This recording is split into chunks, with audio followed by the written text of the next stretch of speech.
All right, guys. Hey. Speaking of Fat Albert, welcome back to another episode, Intelligent Idea Talkers Podcast, episode 19.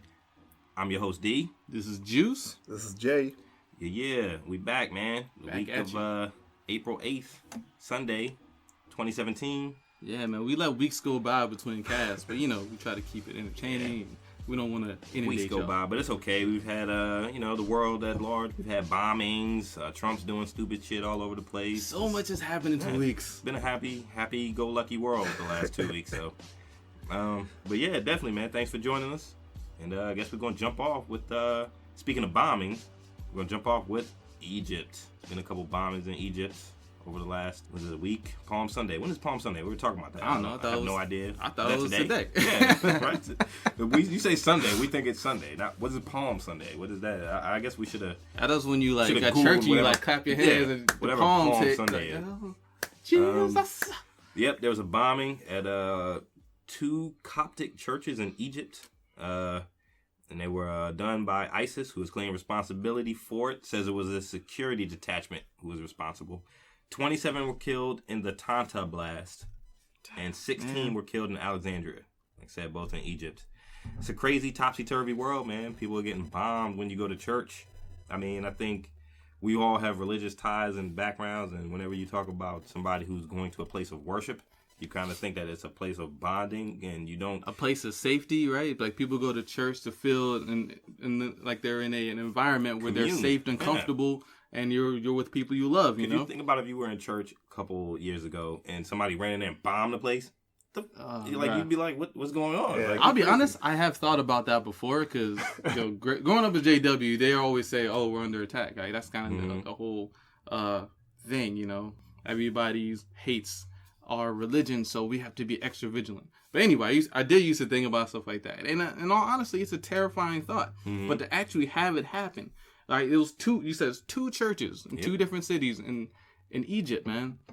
Like you have to wonder, like why, like what part of your religion would help you sort out a way that you want to attack other people, man? Like, wow. Where's the justification for this? Right, man. Like, and there's also part of the article, it says CNN, like this article is from CNN where we're getting this information, could not independently confirm that ISIS was behind the attacks or had any involvement in planning them. So yeah, it's just like it's kind of being spun to us that it was ISIS. Who is ISIS? So speaking of who takes responsibility, or I almost just heard that ISIS they just came out and said they did it. But who is this person? Who is this anonymous confirmed Frank source ISIS. That we know is in the leadership of ISIS? Their source man. In Alexandria. Can I see a picture of this guy or something? Right, like I always wonder, like you were saying earlier, it's like who are these constant organizations that pop up and commit all these vile acts that we're constantly fighting against them year after year after year, and then they evolve, they change, they go from Taliban to ISIS to whoever knows what's next, and whoever was before that. Like, it wasn't Taliban first. I forgot. Al-Qaeda. Mm-hmm. Al-Qaeda. Yep, that was it. Then Taliban. Then ISIS now. Then who's next? Look, it was so long ago, I couldn't even remember that name. That's all I was like, was it Taliban? Okay, yeah, that was it. Yeah, man. Al-Qaeda. I forgot all about that. Where's Al-Qaeda at and all this? What do they have to say about these bombings? So, who knows, man? It could be some government, political espionage going on. At the same time, though, it could CIA involvement. I'm a conspiracy theorist, so I believe wholeheartedly that it's bigger than just ISIS claims responsibility, that a security there has to be detachment. government involvement. What happened? Between multiple governments. Exactly. Like, if we have a country that's constantly, like, based on the fact that we have to have war every year, then yeah, like, there's somebody's tied into this, making sure this machine is running. But at the same time, it may not be direct as, oh, hey, go do this. Like, I seriously doubt that. It's probably, hey, we bomb these areas, we create this sentiment, and by creating this sentiment, we create these organizations, and then in that way, we keep these military campaigns running, right? We have to keep bombs going. And hey, guys, I'm sorry, man. We didn't even start a party foul, guys. Can we get a toast? Sorry about that. Bing. Rewind. Yes, sir. Sipping on some Dublin Black River Red. Man, on this topic, I'm gonna need an extra glass, son. It's pretty good. And speaking about funding the military, you were bringing up how much the United States funds. It was some ridiculous number. Like the United States, I think we spend more on our military than the next 4 or 5 countries combined. It's ridiculous. It's a ridiculous amount. I think it's 596 billion. Yeah, something like that. And the next one was China, which was around 200 something billion. 216 billion or something. That's crazy. But no. Don't ask for that free healthcare. Nah, son, we can't afford it. No, yeah, exactly. I'm sorry. We can't cut $100 billion extra dollars off our military funding. We can't just fund healthcare. What is that? Sorry, Meals on Wheels. You know what I'm saying? You know what I'm saying? Meals on Wheels took a hit. You know what I'm saying? Y'all gotta come get it now. Yeah, we can't drop it off for you. It's crazy, man. They're wheeling down the street. I know, right? Get your own wheels. So. Oh, damn, that's fucked up. And you're right, even though this has been only like a couple of weeks since our last podcast, a lot has been going on in the world. Again, like we had the whole Egypt thing, and then just on the 7th, a couple of days ago, in Stockholm, some guy from Uzbekistan drove down the street, killed 4 people in his car, and injured something like 14 or 15 people. And again, they're calling this a terrorist attack. Like, there's so many out there that that's occurring. All these crazy, attacks. Mm-hmm. And they attack it, and it's like they use any means they have available, right? So if you're in a car and you just like, all right, I hate these people, or for whatever reason, that's the thing I can't build grasp a bomb their and reason. put it in my trunk just in case I run across somebody I hate today. Right, just in case it runs across somebody who looks like they need to be bombed, right? You look like you need to be bombed. What the hell? You know what I'm saying? Like, come on, man. What kind of shit is that, yeah? But where was this at? Where was that serial bombing at? Was it like in a busy city? Was it like that was in Uzbekistan, John, right? No. This is the Stockholm, Sweden. Okay. Yeah. So there was another one, and it happened like March 22nd. The attack in Britain outside of the Parliament. It was another guy, and I heard 40 hurt after being mowed down by a car in Westminster Bridge, and then 5 dead, including police officers shot. And all this was in London. And so you look at this, and you gotta, like, how do you get to that point, right? Like, I heard a report where somebody who worked with this guy who did this said that the guy came, he got the truck, and he said everything seemed normal. The guy was chipper, he was joking around, talking, and everything.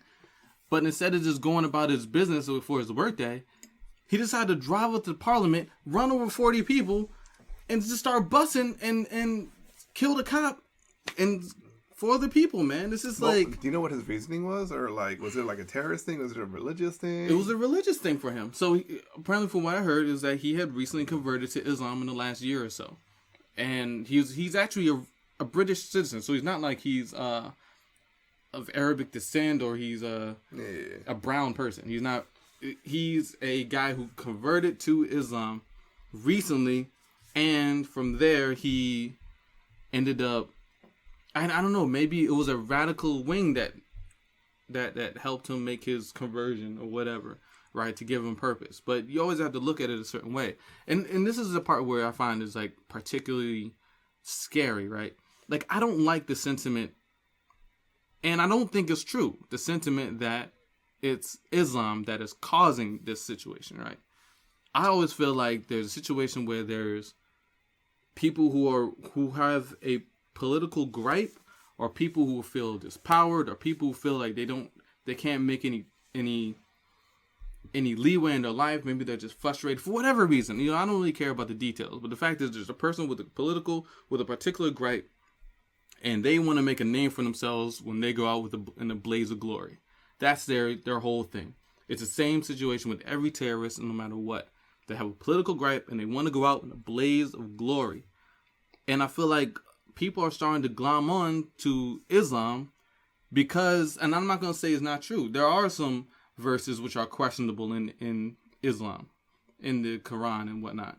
But at the same time, it's not like there's not verses that are questionable in Buddhism or verses that are not questionable in Christianity. I think it comes down to the individual a lot. Like Jay was saying, pre-cast, man. You have violent Christians, you have non-violent Christians. And, we reference, we play the racial card a lot here on the cast. So even back in days of slavery, you had white people who were Christian who supported slavery. You had white people who were Christian who were abolitionists, you know, and just whatever side of the card. I hate it too. Like Juce said, when they do try to say that he was an Islamic Don't start off with this religion. Like that's. Because that's how people hear public opinion versus the religion, and it's not the religion. You're just cycling more hate. You're cycling the hate, and you're just rounding the troops just to jump on. It has this. nothing to do with the fact that he was an Islamic terrorist. He was a terrorist, Right. Like his religious affiliation should have nothing to do with that. Maybe you shouldn't cite his political views first, exactly, instead of his religion, right? So he hated America because America, he felt that America had done this. Right. If you have this information, but don't just stop at just the fact you have. Oh, he's Muslim and he's and they don't even say what he was. Right. Like you have to do some digging to find out who this person was. It's not in the headlines. Right. They just say Muslim or terrorist, and that's it. And then later you find out, oh, he converted a year ago. Like quite recently. It's not. And he's from Britain. It's like, okay, you're not dealing with the stuff that's going on in Iraq. So it's like, how are you out here all of a sudden trying to bomb people? It's because you have your own views, right? Like all of a sudden you have your own political agenda and you, again, want to go out in a blaze of glory. Freaking crazy. It's if you're a violent person, whatever religion you are, you're going to bring violence to it. I mean, if you look at Buddhism, there are violent Buddhists out there, who are slaughtering people in Myanmar. If you look at, Muslims, there are people who are very right-winged and extremists who will promote violence. Same thing with Christianity. Like, any type of religion you have, there are going to be violent people, and that's what they're going to bring to the religion. But again, that shouldn't represent the entire religion. And especially with the media, with all these terrorist attacks, the first thing we should say is it was probably a terrorist attack. We shouldn't label the religion. We shouldn't paint all these religions in a bad light, because that only promotes more hate. That promotes more fear. And the government's just going to benefit more. And then we're going to, cancel recess so we can fund more, like weapons of mass destruction and whatnot. Scary thing is, man, is like, it's not even just religion, man. Like you can have violent liberals, you can have violent conservatives. Absolutely. It's an ideology situation. And if you have people, and I personally link it to intelligence levels, but still, if you have anybody who's committed to any ideology, there will be a conservative wing, and there'll be a liberal wing, and there'll be a passive wing, and there'll be a violent wing of that ideology. Like it could be an ideology for fucking Beanie Babies, right? Is whether or not they should be sold in which stores. And if your ideology is that they shouldn't be sold in this store, and you all of a sudden can't make an argument against it, and you get violent, then you're the same as the Muslim extremists, right?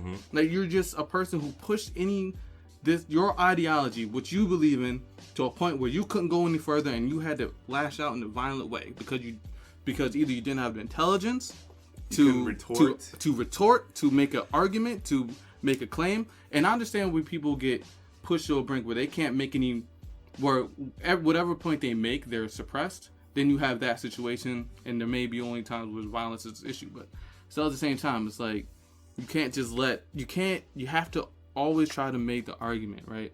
If you just immediately resort to violence, or you start resorting to killing just civilians, man, like, come on, man. They have nothing to do with you. How about we just stop being assholes?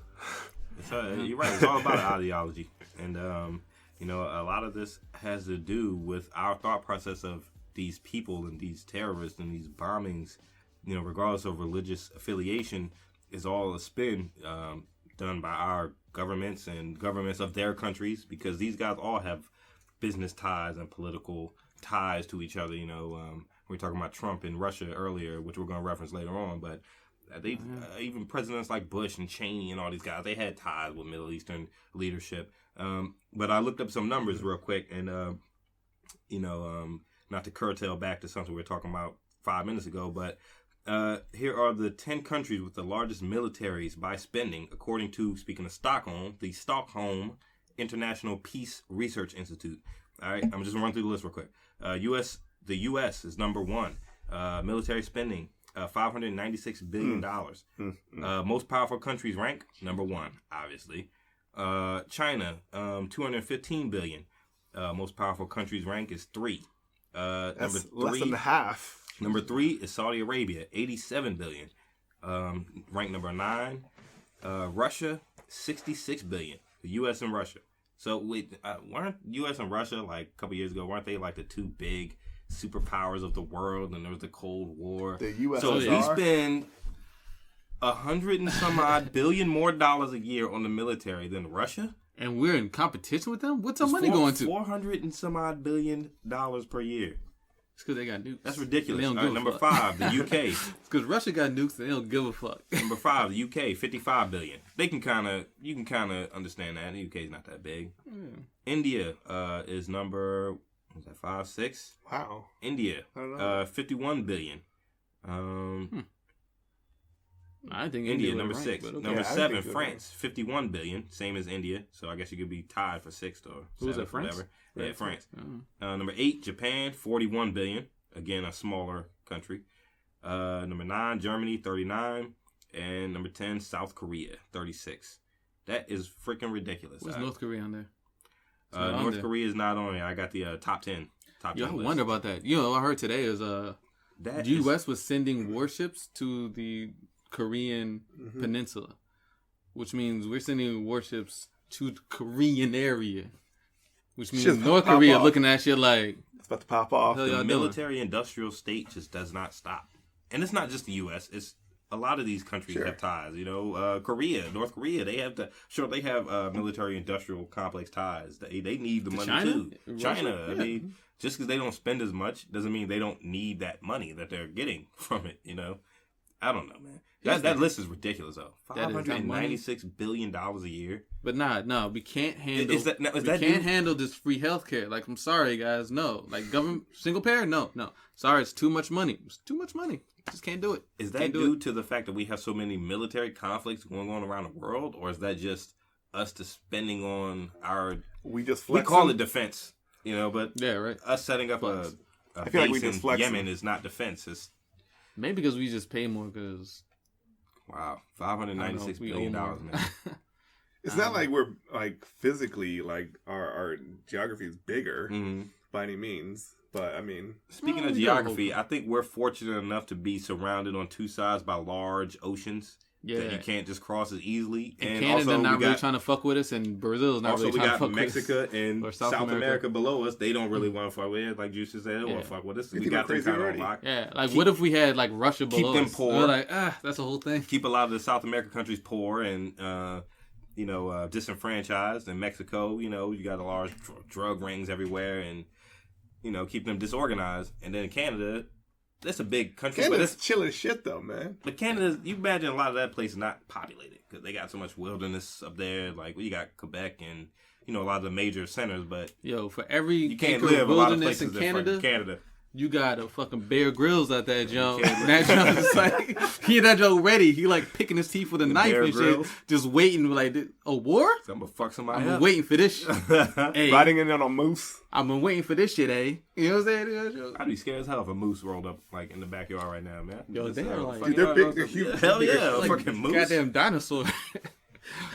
But you know what? I didn't think about that, about how water separates us. Can you imagine if you lived in South Korea and you had North Korea as your neighbor? And you got hostile countries bordering you, less than 100 miles away from you. Or even just being in the Middle East and stuff. Real shit? If it wasn't for America backing up South Korea, there wouldn't be a South Korea. So like, if we backed out, North Korea's like, yoink. Yeah, exactly.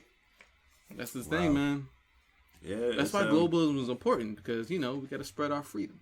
It's a scary place, man. In the world being like a global economy like it is, everything is interconnected.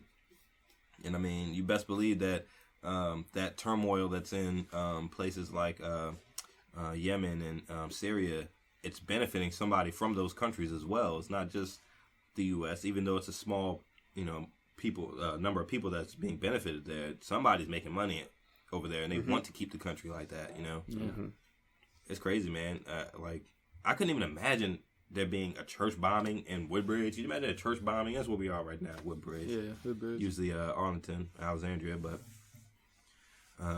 it's enough to stop you in your tracks. And we saw what happened with the South Carolina.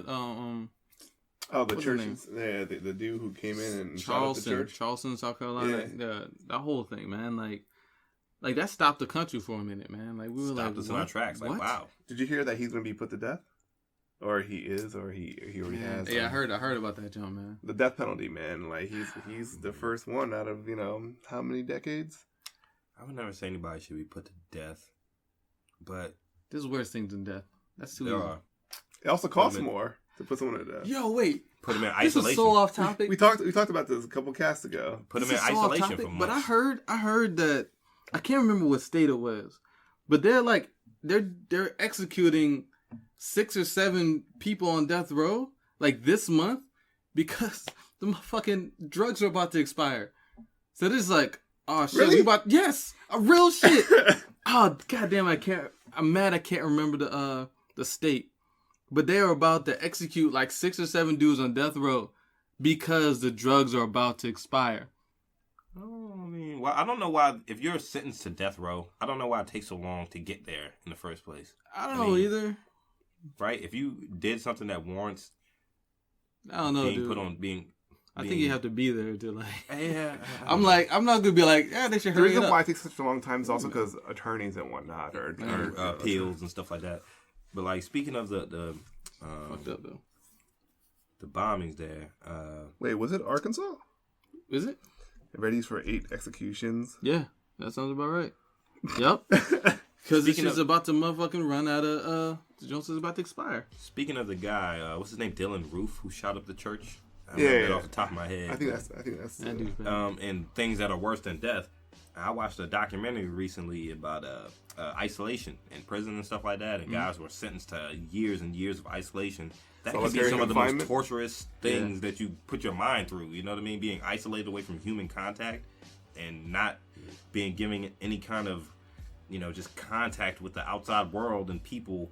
I mean, these guys, they have to have a suicide watch in the jails because these guys try to kill themselves. They can't have any like sheets or anything they can rip into strips to try to hang themselves and stuff like that because that's psychologically it's just a mind fuck to be by yourself for 23 hours a day. We're social creatures, dude. Like we've always had a tribe, a crew, a group. Like when we're alone, man, like our minds snap.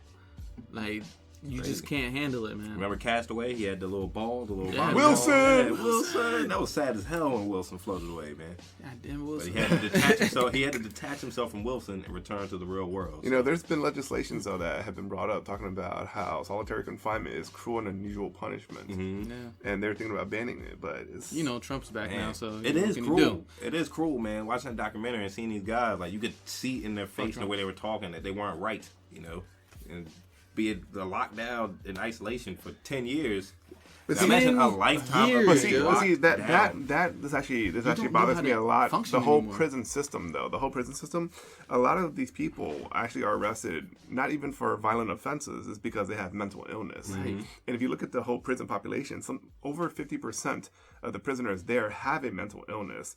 So when you have them isolated and like sectioned off from the general population, like they're gonna get messed up even more without treatment, without And then let's say they're released back into society.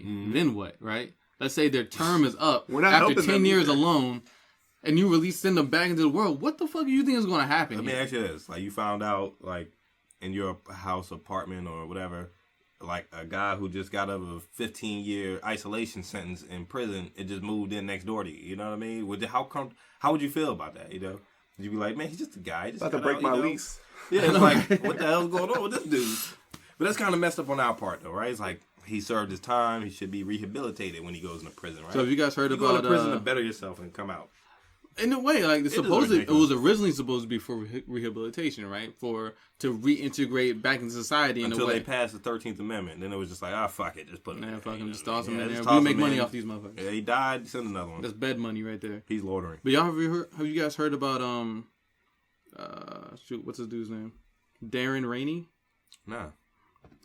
So this is one of the most fucked up stories, and I don't know how we all of a sudden got from It's all good. I think terrorism, we should- but sometimes people were just gonna let the cast flow and Yeah. just goes from conversation to conversation. But Darren Rainey is a guy who he was a prisoner in what state is this? In Florida. Of course, it's in Florida. So he's a guy in Florida, man, and he was a prisoner, and he suffered from schizophrenia, and he was locked away for his drug charges, right? Drug possession. He had drugs. They tossed him in jail for however long he was supposed to be in there. He's dead now because as punishment so he shit his bed, right? Smeared it around. I saw that on the documentary too. Guy shitting and spreading on the window. Because he's got issues. Like this guy's he's unstable, right? Yeah. So what they did for punishment, they tossed him in the shower. Hey, he probably asked him for crayons before, and they was like, "Fuck you ain't getting no crayons." Oh yeah, you're in prison. I'll use my shit. All right, look at this. You know what I'm saying? I got brown, motherfucker. I got brown. I know that. That's fucked up. Because I'm about to say some fucked up shit too. Oh man. But so he got the only color he got. So brown. what they did, they tossed him in the shower, right? They locked him in there, and they turned the shower heads on full heat. And they pretty much boiled this dude alive. Because over 160 degrees in the fucking shower. Wow. And them shit just rained on him. And he was screaming for hours. They left him in there. Dude, till they were talking about the skin was melting off of his body. Wow. Because it was so much heat. What the hell did they think was going to happen? The prisoners in the prisons heard him say, like, he's sorry. He was screaming for hours. Like, let him out. And then... That's a lawsuit. But check this shit out, right? No charges for guards who allegedly boiled prisoner alive. No charges, yo. Wow. They locked him in the shower. They didn't know the water was going to get that hot, but they probably opened the door. No. Like, oh, shit. According to the other prisoners, this was a routine punishment they would do. But, they left him in there extra long. 160 though? Like they turned it max?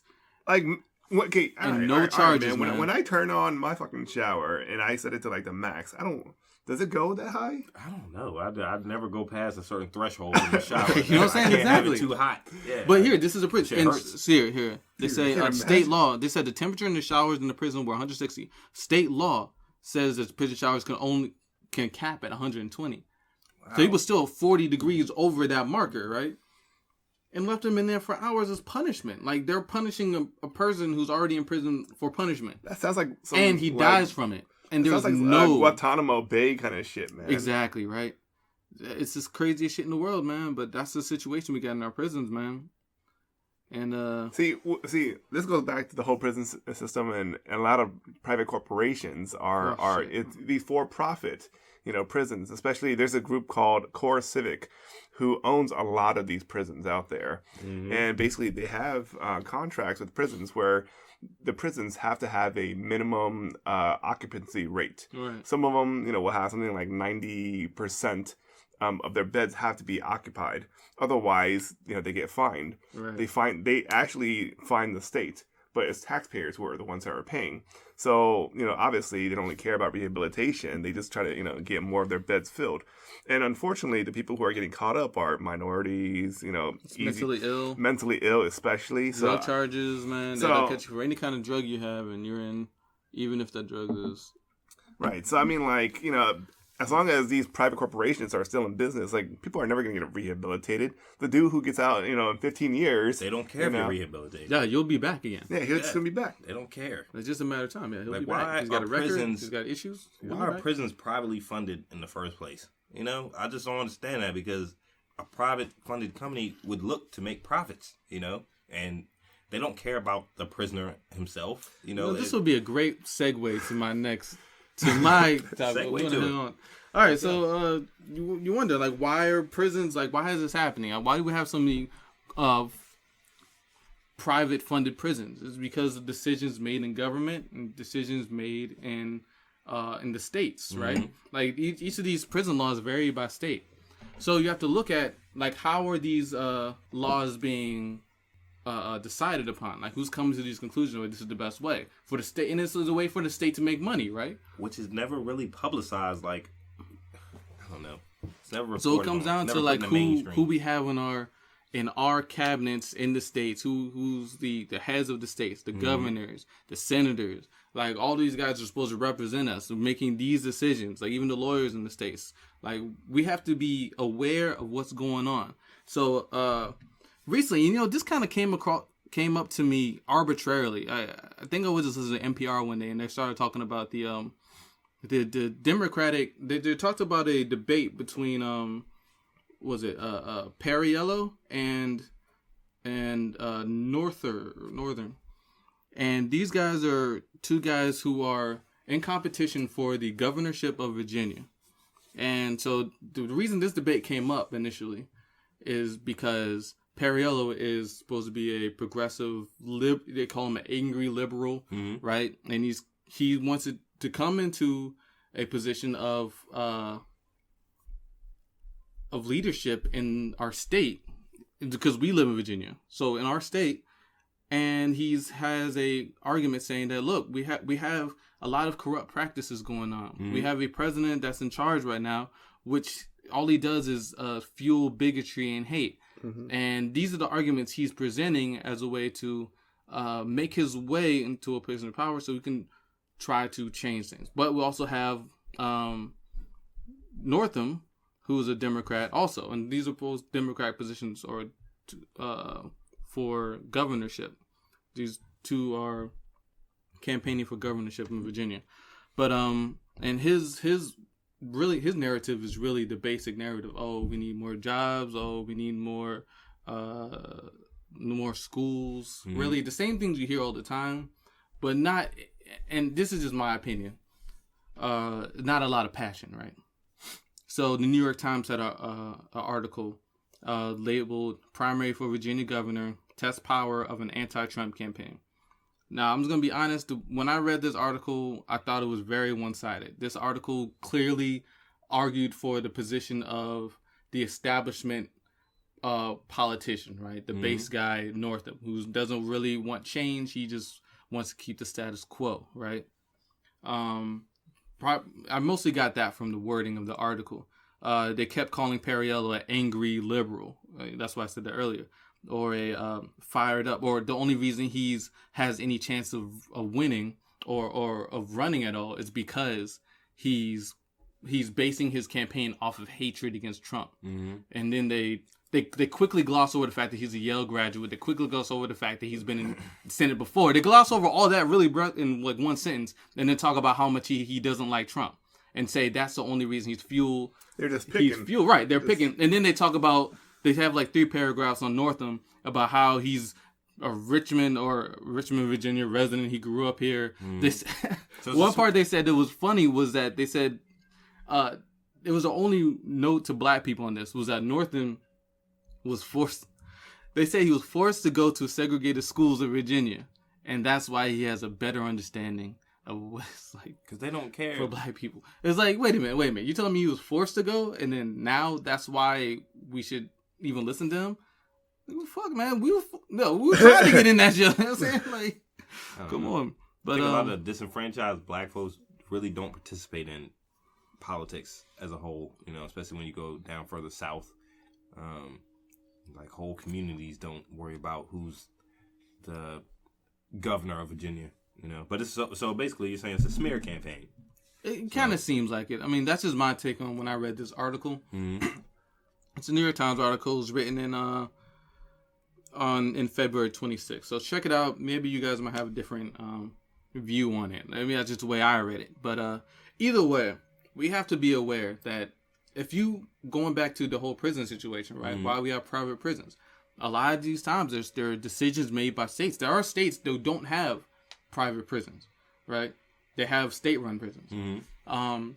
And it comes down to the decision of the state and who's in charge. And I think it's good practice for the common man, right, to be aware of when these campaigns are going on, when these primaries are coming up, when you're going to be able to vote for who is going to be running your state, right? And that's what's happening here in Virginia. So to everybody who's a Virginian nationer, just so you know, the Democratic primary for governor is on June 13th, 2017, which means it's coming up. It's right around the corner. I'm just saying, do your research. Register. You do your registration by March 22nd. Just Google it, and you can register. You'll find out how to do it. It's really easy. It's the same as voting for president, man. Like, you register, you do you turn it in. It's easy. You don't need anything other than just, I guess, your ID, right? I think this is actually really important to talk about because a lot of the changes that we want to see happen, especially on a national scale, start with the local community. Absolutely. And it starts with us actually doing something about this. I mean, we have, president's elections every 4 years. We already have Trump in office. But, I mean, the states, we still make up our own laws. We still have our own legislations. We still make decisions that are beneficial or it could hurt our people. And will stand up against federal law. Exactly. So, I mean, if you want some of these changes, if you actually, if you're tired of all the crap that you see on TV, like, say something, do something. And the best way to, advocate and have your voice heard is by voting. So definitely, I'm always for voting for the local parties. Based upon what you were saying earlier, was the guy's name, Perriello. The smear campaign. I heard something like a lot of people, candidates for political offices all throughout the country are going to start trying to run their campaigns based off being an adversary to Trump, like the Trump, they're going to ride the Trump hate bandwagon sort of and to try to ride that to office, well, if you like what Trump stands for, I don't stand for that, I stand for this. And, people will try to glom on to whoever's against any kind of Trump, sentiment or anything like that. But that's true. I mean, that's a hot topic right now.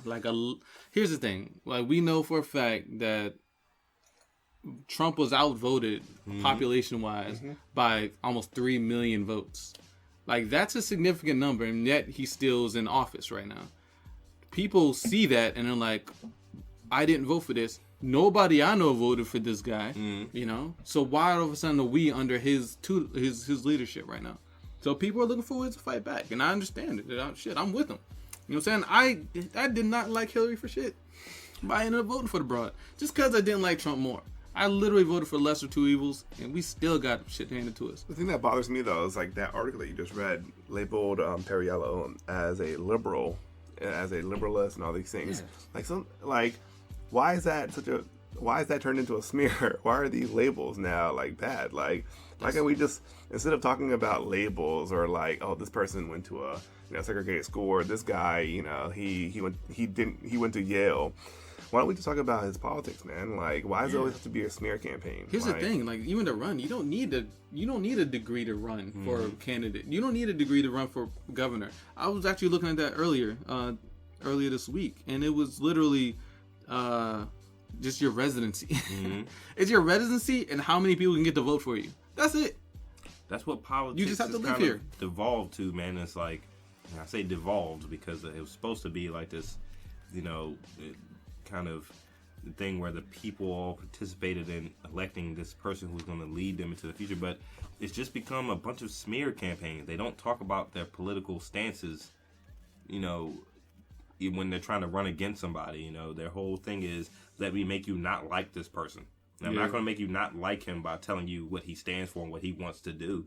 I'm going to make you not like him by telling you about something that's immoral or indecent or something that he did, Oh, he has his view about this situation 10 years ago. And I've been called a skeptic and a cynic and all that. And I think a lot of that's the problem with how the politics is run in this country is what if I don't like either two of these candidates? What if I don't like either one of them? I guess maybe the pool of candidacy should be enlarging and publicized more so that everybody gets involved in that, so that way by the time we get to the primary, we know this candidate. We know him. We voted for him to get to be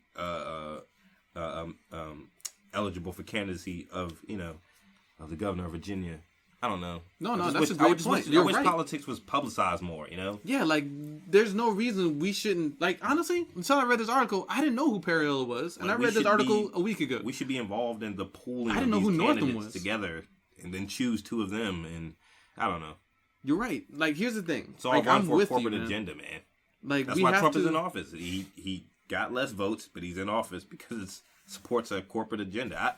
I'm the skeptic. I'm sorry. No, but I'm with you. What I'm saying is that, you're right. We should know who these guys are. And we should have, and we do. Here's the thing. And this is shit we don't know. The same reason I said the qualifications is all you have to do is be a resident here is because we could literally have anybody up and running for governorship. Because all you have to do is be a resident. I'm voting for Jay. You know what I'm saying? No Words, hey, real talk. But that's the thing, man. It's well, why don't we? Why don't we have anybody up running? Because nobody knows this shit. Because nobody knows where to register to run. Nobody knows when the primaries are. Nobody knows when to vote or who to vote for. It's all this suppression of information that I would say it would be a campaign. The fact that we have so much radio going on right now, and you can listen to 93.9, 95.5, 99.3, whatever you want to listen to in this area, you will never hear 105.3. Not one of them will mention that the Democratic primaries are coming up in 3 months. That's sad, actually, man. It is. Exactly. And you all we hear about just the negative news, all the bad shit that's going on in the set. Or gossip news. Right. Like who's J. Cole dating? Who Kylie Jenner is speaking of Pepsi, who Kylie Jenner is dating or something. Like, who gives a shit? You know what I mean? Like, I want to talk about the Virginia Democratic primary. I mean, instead of complaining, I think that, we obviously should make a change. We should do something. But, do you think it's part of the government? Do you think it's part of like some of these policies to make it so complicated so that we don't know what's going on? I think it's just, or that we can't I even personally just think access this? suppression, man. Like, I think the information is being suppressed. They have the websites. The websites are bare bones, and there's a lot of words and no links. Look at the languages that they're using. Yeah. Like, the common man probably, won't understand what's going on. Yeah, like you talk about Democratic primary for governorship. It's like, wait, what? So who's the president? I think, you know what I'm saying? I think we definitely have the access due to shows like ours and other podcasts now. I mean, podcasting is becoming so popularized because it's on-demand radio, really. I mean, I don't have to listen to, like, WPGC is one of probably the most listened to radio stations in this area. Yeah. Right? By the urban community, by just people. For decades. Yeah, and they should have, an hour a week or a day where they talk about things like Virginia politics, something like that. We shouldn't be listening to what Kylie Jenner, who she's dating now, or whatever else kind of nonsense is going on. I feel like it makes you feel like there is a corporate agenda because, like you said, they're suppressing that information from their list. Those guys on the radio are only reading the information that's passed down to them by their producers. You know, but I don't want to be a conspiracy or anything, but maybe what about the sponsors of the radio stations? Yeah, man. Like, who do you think is paying them? That's a good point. I mean, like, hey, maybe you that's talk why. about this. We're not going to give you that funding. there you go. But I mean, obviously, people do talk about the presidential elections and whatnot. But again, like, local elections are just as important because those are the change that we see first. I would say they're more important. I would say they're more important because they affect us, the actual people. Right. So, like, obviously, like, the president will, pass whatever law or regulation or, whatever. But it'll take time for it to be implemented.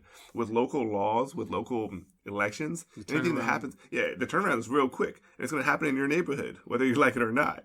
So that's even more reason for you guys to go out there and actually say something felt. And oftentimes in states, like, their state law may supersede some federal mandate. Like, sometimes it's not this situation, when it comes to federal law. But at the same time, a lot of times your state law can either argue or make a point against, they'll take it to court with the federal law. Mm-hmm. But you have to know who's running your state, what the law is. Like, laws change and we don't even hear anything about them. All of a sudden you just know, all of a sudden there's this new law.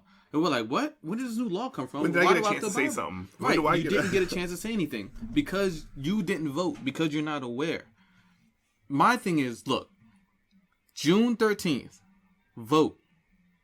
Vote for who you would prefer to run for governor for Virginia, right? Because this is just a Democratic primary. You still have to beat the Republican, right? But at least pick your battle, right? Like, pick who you're going to have fight for you. And if it's not this go around, then in 2 years or next year, whenever the next one is, then have somebody run. Mm-hmm. Somebody who appoint somebody. Like, we have to organize as not just a people, but as residents of this area. We have a voice. We have to organize, and we have to use our voice, and we have to start at the lower levels. At this is important, and we see a lot of shit going on, man. Like, fucking America just launched 59 missiles into Syria because of who the fuck we chose. Like, we have a responsibility to make changes, and if we're gonna make those changes, we got to start locally, man. Mm-hmm. For the Virginia in particular, man, like, we get kind of jaded into thinking that Virginia is from the DC line to Quantico. But, I mean, there's a large part of Virginia, like, that we don't even associate as Virginia, right? Virginia's a big-ass state. It is a big-ass state. So, I think a lot of these guys' campaigns are built around populations outside of here, or people outside of here as, like, we're in the political epicenter of most of the dealings of the country, right? And we can only find these things if we either look for them or pay attention to see them, people in those parts of the state who, maybe are more country, or like how much access do they have? Maybe their campaigns are built around those people more than us, because we are more socially conscious to make a decision that's informed than I don't know. I don't want to belittle anybody. Here's the thing, like, I think there's a lot of has to do with what your interests are, right? So it doesn't matter Democrat or Republican. Like, I vote for whoever's my interest is. Me personally, the name doesn't mean shit. Like, I would vote for whichever has my interest. For their views, man. Right, and that's a populist position. And that's why Democrats and Republicans like Bernie Sanders, right? He ran as Democrat, but he was before an independent, right? Bernie Sanders was about the issues at hand. There's nobody that doesn't like politics and government. Or wait, there's nobody that does like politics and government. That's a double negative. But there's nobody that likes politics or money in government, right? There's nobody that likes the fact that there's pre-existing causes in your healthcare. Nobody likes that, or they'll determine how much you pay for healthcare. Nobody likes that. Like, there's base things that are intrinsically human that I think people should run on. And if you're a politician, you run on those topics that are intrinsically beneficial to the human. Who hates Meals on Wheels? Right? Who? But the shit just got cut. And you got to wonder why. I heard something once, like, if people were able to choose between, like, a garment that was made at a child labor factory in, like, whatever country overseas, or they would choose that same garment, maybe for $1 more, from a local town that goes to support whatever kind of a community or fundraiser or whatever, they would always choose the lesser of the two. I mean, are you going to wear a shirt that was made in a child slave factory versus a shirt that's going to support a community? If the price is the same? So, I mean, that's just like what you were just saying. Like, if these things were public knowledge, people would always choose to get the one that benefits people more. And it's just those things are not available. It's just not available to us, man. They're not going to give it to us. Make an informed decision. They're not going to give us information. We have to go get it, man. And that's like, look, I'll be the first person to tell you, like, I'm not for like major government, man. Like, I'm just like, politics has never really been my thing until recently, until we start seeing how shit starts getting blown out of proportion and shit's starting to look really dangerous for us, man. And maybe it's because I'm getting older. I'll throw that out there, too. I think us getting older has a lot to do with it. Maybe us getting older has something to do with it. You ever notice that you can't really stand loud music as much as you could? Remember that shit? That shit is true. It is true, yeah. I just can't blast the music like that anymore. Like, turn that shit down. I was cranking something in my car on the way here, and I was like, oh, damn, man, let me turn it down a little bit. Just can't. Like, maybe just mad because you won't be eligible for Meals on Wheels. Hey, it's a matter of time. Something like Meals on Wheels. Like, if you could tell somebody, hey, I'm going to take $5 extra out of your paycheck every 2 weeks to support Meals on Wheels, everybody would do that. There's nobody who would oppose Meals on Wheels. That $5 is a lot, but okay. For all the young people out there who's listening, don't support these causes, because in 30, 40 years, you're going to be there. It's going to be you. It's going to be you, exactly. So when they start cutting Social Security, which they're still doing, like, I'm looking at us now, like, are we going to Social Security when we get older? Well, but guess what, youngsters? Y'all ain't going to have that shit. Like, it's just not a thing. That's actually a huge topic that I have heard about and makes me actually really nervous, where we actually might not be eligible for Social Security when we get old, because there actually might not be enough money. We're going to be 95 before we get Social Security. So I'm hoping for my Meals on Wheels, you know what I'm saying? Yeah, man. That's all we got. But, so bring it back. I just want to drop one more thing, man. And this is another political thing, but all right. First, let me say again, June 13th? June 13th, Go out and vote.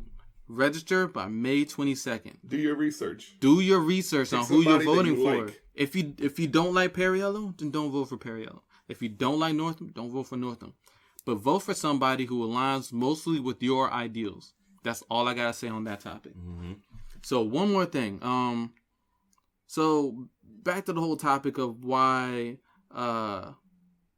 again, why are private prisons running the prison situation, right? Why are we getting so many cuts? So you gotta look at the point from a business perspective. Like, they are buying, like, this money is going somewhere, right? So they're buying politicians constantly, all the time, and they're swaying votes. And there's a whole bunch of acts that have been passed, one by the Supreme Court, that has made it okay, pretty much made it okay for campaign donations. So recently I heard about this group called Justice Democrats. Justice Democrats is an organization that is going to challenge our current Democratic Party, right, that we have in Washington and state by state. And the whole idea is to get politicians that will refuse donor money in their making of decisions. In their elections, they will refuse donor money in their elections, refuse donor money in their making of organization or decisions. So the quote, I'm looking at the website. The primary quote is, "It's time to rebuild the Democratic Party from scratch and make it represent the American people."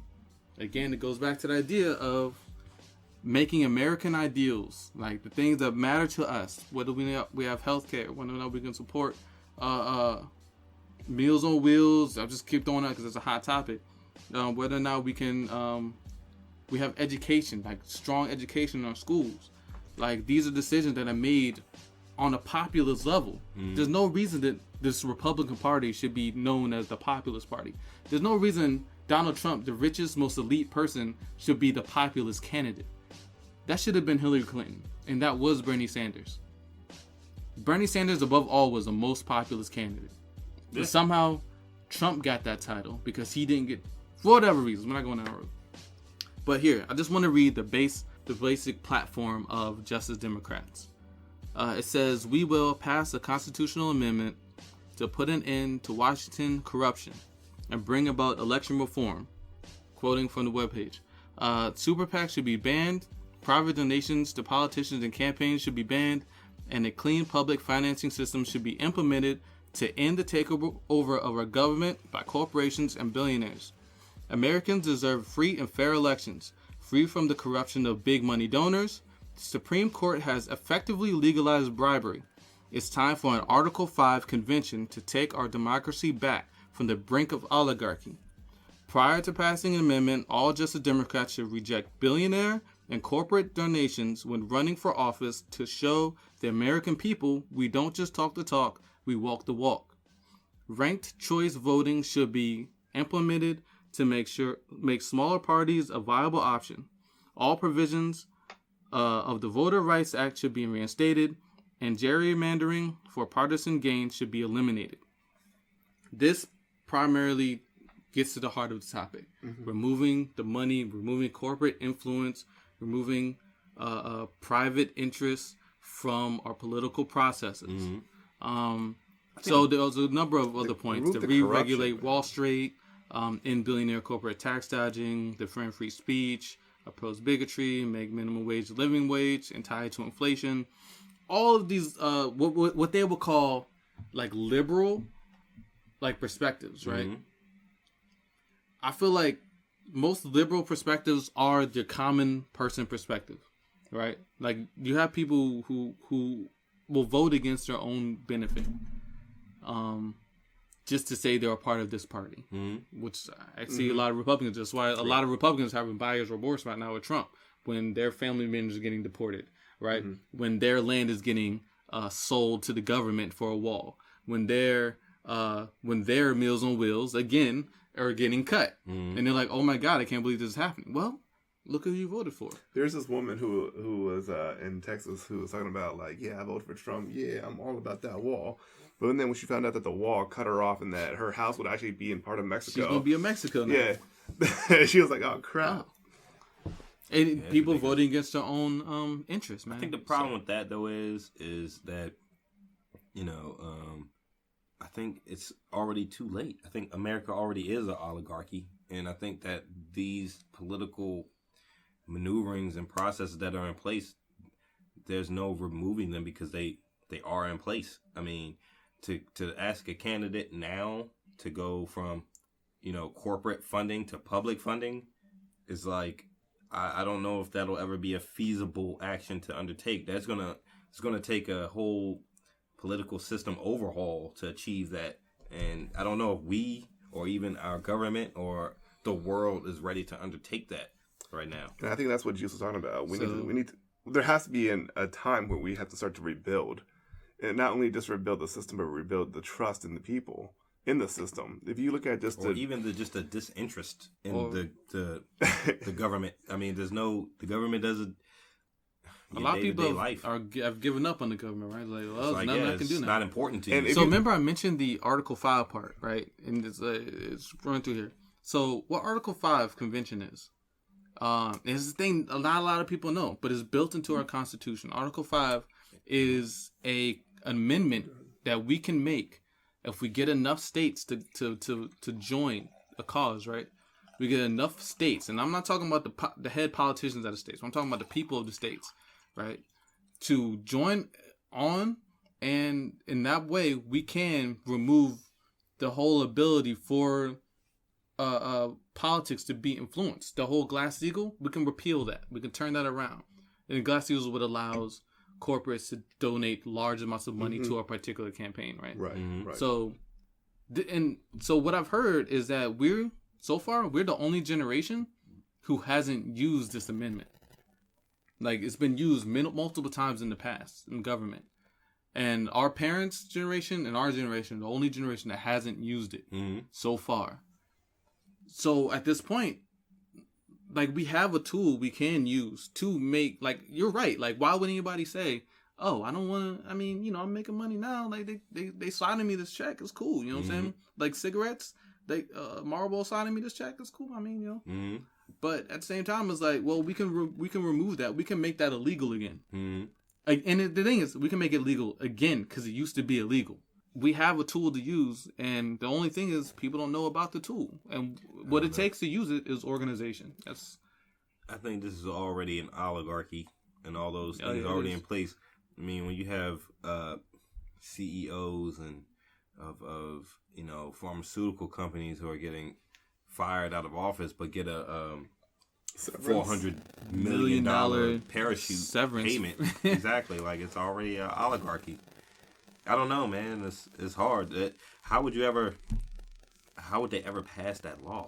If you look at the disapproval, that law seems like it's like the wall. You watch Game of Thrones, like the wall. You're standing at the bottom of the wall trying to pass that law, but you got to climb that shit. It's like, damn. The way to do it is you need what was it?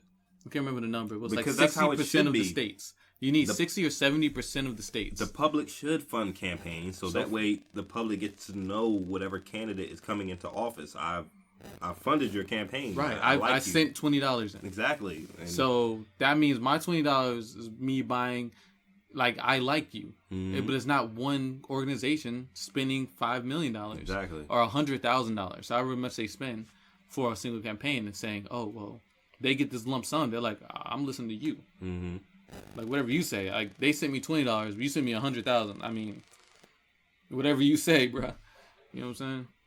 Yeah, but because of that, that's why there's so much corruption and whatnot in politics. If you look at the disapproval rating of Trump, he's at an all-time low. All-time. But do you know who's lower than him?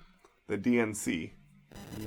And the fact that the DNC is lower than Trump's disapproval rating, that speaks volume. Yeah, because the Democratic Party is shit to bed, man. Right. So, like, especially for, Democrats out there, it's like, how you going to trust them after, this past election? Like, how do Democrats... how do they regain their trust in the party? So, I mean, it comes down to rebuilding and trying to... it goes back to the ideals, man. Like we need to look at human rights. We need to look at civil rights. We need to look at things that actually impact us and like look at what matters to you and see if this party will back that up, right? So again, I'm gonna throw it out there. Check out the website Justice Democrats, JUSTICE, justicedemocrats.com. It's got the breakdown. It's really simple. You can sign up. It's like a newsletter. You can donate if you want to, but just stay up to date. Like here's the thing. It's going to be more of a situation of them asking for your help and talking to your politicians in your area.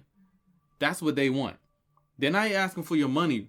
They're saying, hey, talk to your politicians in your area and they're asking, here's the coolest thing. They're asking you to recommend somebody who you would like to run, right? So if you can think of anybody, I personally can't because I don't know who's politically active like that. But, say Juce, D wanted to run, you know what I'm saying? Like, I say, dog, you gotta pick me. You know what I'm saying? I fucking run the shit out of D Virginia. and D about to be the governor. Like, yo, be a all right. pothole in any road you ever went in. You know what I'm saying? Fucking potholes to be fixed. If you guys out there think that it takes a lot of time and effort to do this, it does. Okay, but at the same time, it's still going to be a lot easier to do this versus complaining for the next 4 years or 3 years.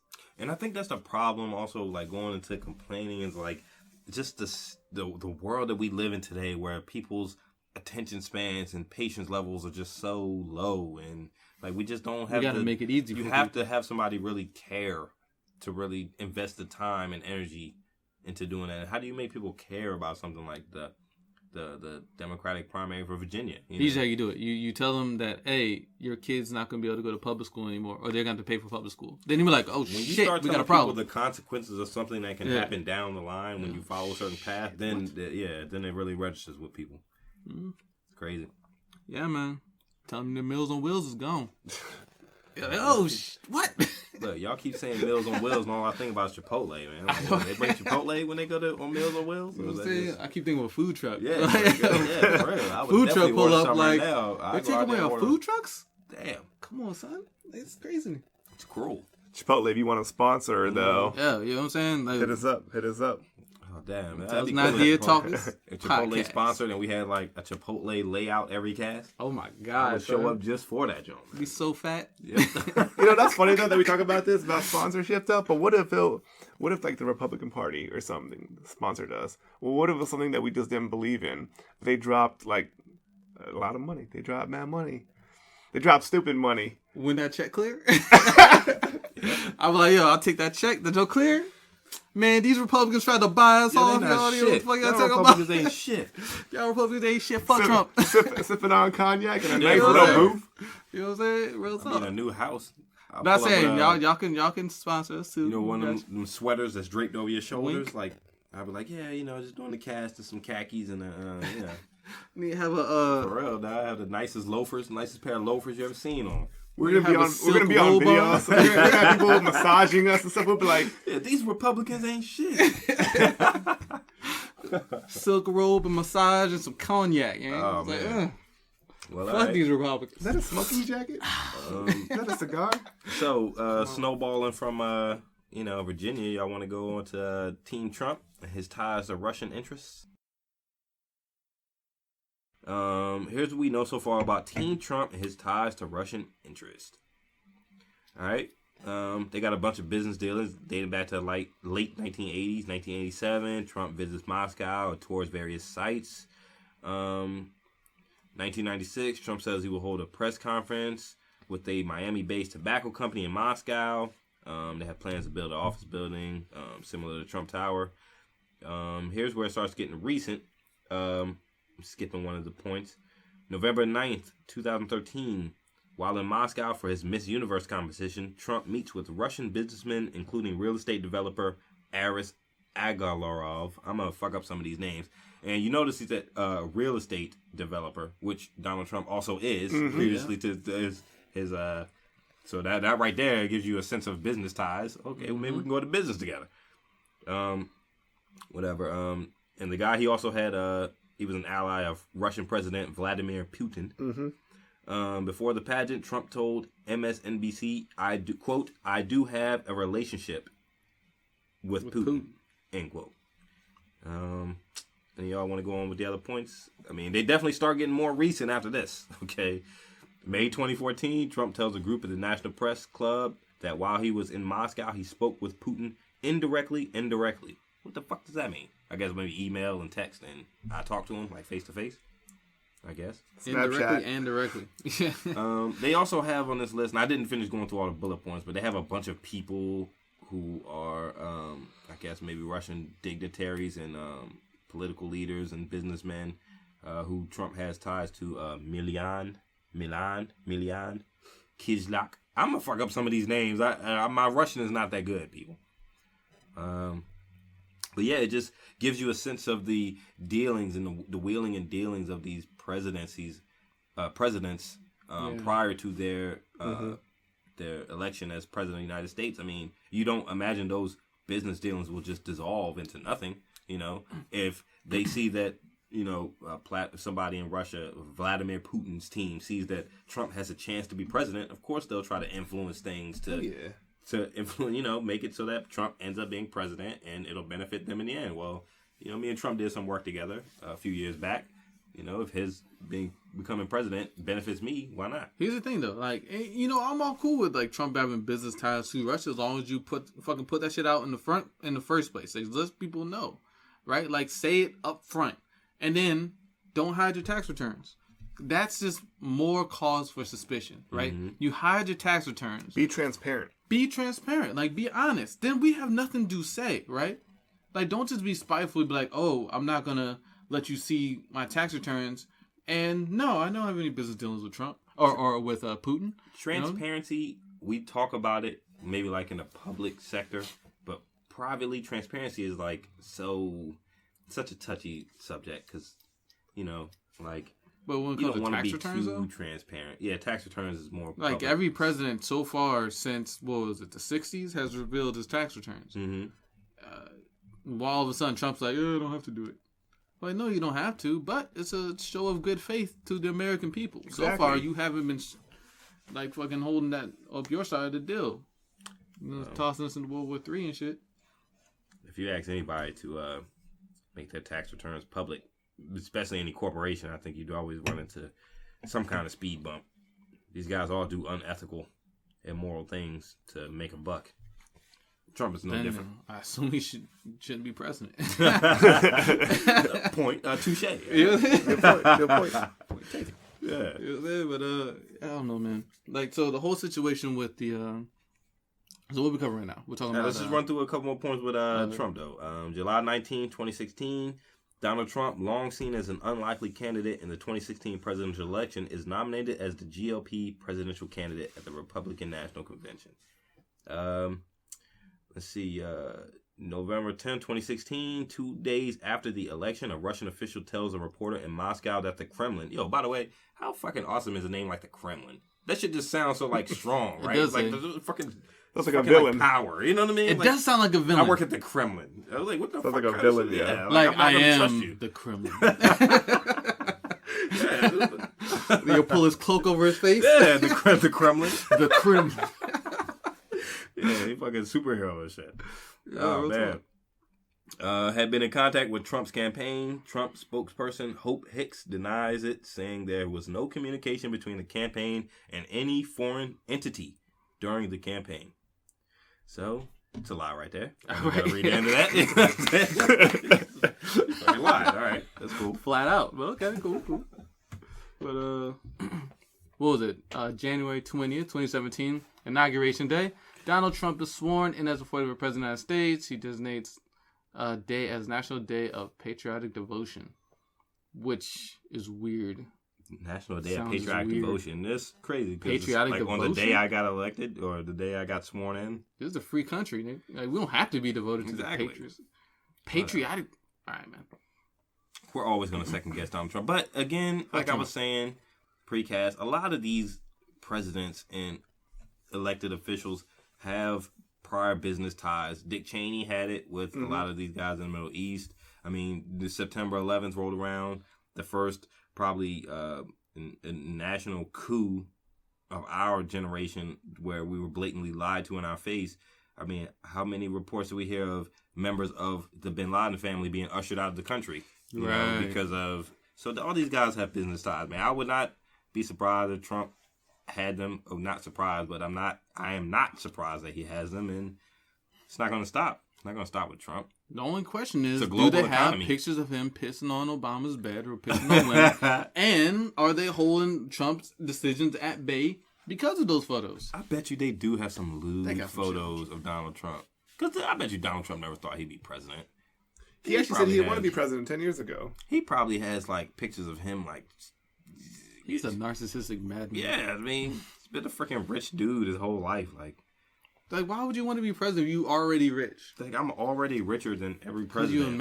Wait, I'll answer that. Because you're a narcissistic madman. Yeah, you need more ego shit. Like, you need more fuel for your ego. That's why I think it's not that far-fetched that Trump would purposely go into World War III for no other reason than to say he was the guy in history that pushed us into World War III. I heard something about... Just to say you could say that, that's enough. Not jumping people, but I heard something about Trump's predecessor, Barack Obama, and just it's something that kind of unsettled me a little bit. And it was like the only thing that President Obama will be remembered for of his whole 8 years in office is that he was the first black president. Period. Yeah. And I'm like, man, that sucks though, right? It sucks though. Like in hindsight, it's kind of like it's true. Like when they mention you in 100 years from now, they say Barack Obama, who was America's first black president. That's going to be it, man. Always what they're going to start off with. Because first off, you had the situation with Trump trying to undo everything he ever did. So if none of us sticks... But he had to undo everything that Bush did. That's true. You know what I'm saying? So, I mean, like... What was Bush? Our first warmonger? Our first redneck. He definitely wasn't the first Bush. He wasn't the first Bush, that's for sure. You're right. I saw, the first president had a shoe thrown at him. You know the comedian Will Ferrell? That was a funny-ass video, though. When that dude threw that shoe at him, that shit was funny. But, I bet that dude got his ass whooped in the alley out back. Think about first of all, where was Secret Service? Bush he threw one shoe. He threw one shoe. He had time to get the second shoe, right? Where was Secret Service? You can't throw a shoe at a president of the United States and get away with that shit, though. They probably whooped that dude's ass in the back, in the alley behind that building. They probably took his fingernails off and everything. But... this nigga's going down in history. That video was funny though. Bush was that joke. He was ready for him. Like, yeah, do you remember Odd Job back in 007? Yeah. I was like, yo, man, Odd Job's predecessor. Wait, that was so whack. Wasn't there like a fake ass Odd Job and like a Austin Powers joke? Actually threw a shoe? That's what I thought they were talking about. Like, the Odd Job was doing that. Seriously. Hey, he was taking off people's head with his shoe. Like he threw a shoe and that joke cut off somebody's head. I was like, what the hell, man? Yo, I used to love Austin Powers. Yeah, Austin Powers. All three of those jokes were funny. Yo, the special effects was hella fake too. Yeah, it's crazy, man. Our political system is just so jury rigged to benefit a few people that, you know, it's going back to the topic you were just saying, like, how do you take finances out of politics? It takes a total system overhaul. I mean, why you think Trump is president right now? I think he probably had the better financial prospects of the two candidates. You know, if you have businessmen looking long term, you're going to say who's going to benefit me more long term between Hillary and Donald Trump. It is what it is. There's Donald Trump as president. If you're Russian, right? But if you're like a military guy, you still like Hillary was good. Like she was fitting to go to war still. Mm-hmm. You know what I'm saying? Nobody expected Trump to go to war because he said he wasn't. I mean, if you believe him. that was left field, man. Yeah, man. That shit came out of nowhere, yo. Mm-hmm. But, so... All right, guys, I want to segue to run and gun side of the cast. Anybody have any honorable mention topics that they want to just bring up? Kind of wish I had some like Pepsi. Pepsi. Let's start with the Pepsi ad. Start with Pepsi. So, I don't know if you guys have seen the commercial, but apparently... And at this point, it's actually been pulled. The official commercial has been pulled off YouTube. You can still find copies because you can find mirrors and stuff. Right, because internet. But apparently there was a Pepsi commercial that was released last week, and it featured Kylie Jenner and a quote unquote Black Lives Matter anti-political protest, like a protest against the establishment. And Kylie Jenner was the character that brought peace to everything. And there was some backlash against this commercial by. I would have had more backlash just off of it being Kylie Jenner. I don't give a shit about Kylie Jenner. I think a big part of it was nobody gives a fuck about Kylie Jenner. Who gives a fuck about Kylie Jenner? But then it was like I actually don't know what she's done. Nothing. She's just okay. Kim Kardashian done. Just a name, Kim right? Kardashian. Yeah, she's just a name. Okay. TV. Kim Kardashian hasn't done anything. Neither is Khloe. Her ass ain't even that fat. The only person in their family who's done something. Right. Khloe is tight though. I do like Khloe. But the only person in their family who's actually done something is the person formerly known as Bruce Jenner. You know, he's the only one who's actually accomplished something within his lifetime. You know what I mean? He was an Olympian. Yeah, athlete. The mom. She was an Olympian. The mom? No. Kylie? No. Well, she was in the... Okay, well, I'm talking about Jenner. Like, Caitlyn is not the Olympian. Bruce is the Olympian. Wait, is that a thing? I don't know. I'm not sure. Bruce Jenner was the Olympian. Bruce Jenner is now Caitlyn Jenner. So is Caitlyn Jenner the Olympian? No. It's a whole new personality. I'm gonna stop now before I get in trouble. It's a whole new person. We just lost another subscriber. Yeah, other than that. I'm not even sure, man. I can't call it. So basically, in this But commercial... it's not an identity situation. All right, let me stop. Mm-hmm. In this commercial, Kylie Jenner is, I guess, are you not supposed to know who she is at the beginning of the commercial? Because, I'm not really a Kylie Jenner. I'm going to say I didn't know who she was. I didn't know who she was. I through the whole commercial. Kind of I'm sorry, yo. I didn't know. No, it wasn't until you guys told me I didn't know who she was. Mm-hmm. Through the entire commercial, I didn't know who she was until my girlfriend Claudine told me. And I was like, oh, that's Kylie Jenner? That's something probably females will only recognize because we don't watch those shows that she appears on or anything. I don't watch Keeping Up with the Kardashians or anything, you know. And there's this movement, people walking down the street. The guy beckons Kylie over to him to follow them up the street. She rips off her wig and all of a sudden she's Kylie Jenner. Right? Kylie Jenner. Is it Jenner / Kardashian or is it just Jenner? Jenner. Doesn't she want to associate herself with the Kardashians? Mm-hmm. Right? She wants to be the sister. Whatever. So walks down the street, hands one of the police officers a Pepsi, and he smiles. Everything's all better. And but here's the thing: it's not like anything was messed up to begin with. Through the whole protest or march so it looked like there was a concert, right? So it looked like to me there was a what do you call it? The carnival in Brazil or whatever. It looked like a carnival. Everybody was walking, everybody's hey, holding up signs. Everybody's dancing and chilling and hanging out as they were marching down the street. They didn't look mad. Yeah, nobody looked mad. Sure didn't look mad. Dude was playing the cello. He was happy. You know, everything was cool. And then she hands a cop a Pepsi. Next thing you know, everything's better. Somehow it got even better. So is it party over or is it I can see... He didn't even say thank you. I can see people getting offended off the fact that the Pepsi company themselves, the corporation, tried to play off of... politics and stuff? Yeah, politics and the sentiment of the country right now and try to spin that into a Pepsi commercial. Because it kind of makes light of a lot of these issues and reasons why people are marching and protesting and trying to bring awareness to these things. I know Juice brought up a picture of a girl at what was this protest at? I think it was who got arrested. I'm not sure, but in Ferguson, there was close imagery of her standing there with SWAT teams around her. So let me running frame up to the arrest her. Initial, the real response I read from Huffington Post, right? So the response to that commercial was that people were angry because they seemed to be making a mockery of Black Lives Matter protests, the Women's March protests, any protest that has been anti-establishment that's happened in the last year or so, right? Mm-hmm. Because we have had probably a record number of protests since the 70s, right? Mm-hmm. Vietnam, where we protest every goddamn weekend. So people are angry because this seemed to be a mockery of that, and Pepsi trying to use this to spin it to their advertising. I guess to reach out to a base. Maybe Pepsi thought that, people like protesting nowadays. That's a cool thing to do. Maybe these protest people will find some kinship in our product now. Mm-hmm. So, and I think that's what what a lot of people were angry about. They're like, well, that means you're not taking our protest seriously. That means you're just looking at us as somebody just trying to have fun or this is a good time. But they misrepresented what the protests were about. I can see that, but at the same time, sometimes I'm like, lighten up, people. You know, you don't have to look for the offensive angle of every try to scrutinize single everything. thing. Yeah, I mean, it was just a commercial. My first initial instinct was not to be offended by it, although I can see how some people would be.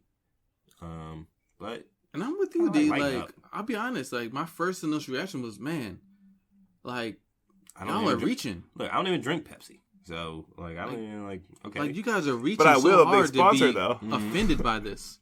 Because this doesn't seem like...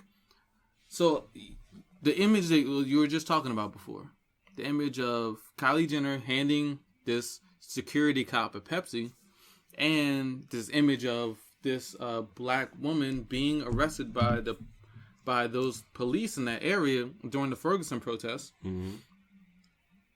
They say they're trying to say that those images were reflective of each other. It's kind of a reach, man. But exactly, it's a reach, man. Definitely a reach. It didn't seem like that's what was happening at all.